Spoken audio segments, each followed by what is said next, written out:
არავინ საერთოდ არავინ არ ჩააყენა საქმის კურსში. ხო ეს უკვე თავისთავად ხო აჩენს, ეჭვებს. თუ რაღაც ისეთი არ ხდებოდა, ხო?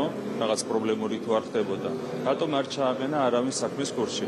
არც პრემიერ-მინისტრი, არც უსის უფროსი, არც სხვა შესაძლებელი ხელმძღვანელი, არც სხვა შესაბამისი უწყების ხელმძღვანელი, არც ერთი ძალოვანი სტრუქტურის ხელმძღვანელი არ იყო ამასთან დაკავშირებით საქმის კურსში და არც ევროკავშირის მონიტორინგის მისია არ იყო ამასთან დაკავშირებით საქმის კურსში.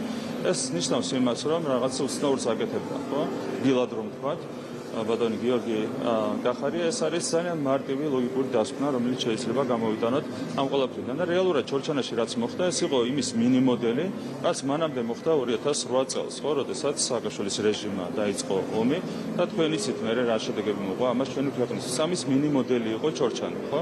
გადაიდგა არასწორი ნაბიჯი, რასაც მოყვა მილიონი კვადრატული მეტრი ჩვენი ქვეყნის ტერიტორიის დამატებითი ოკუპაცია.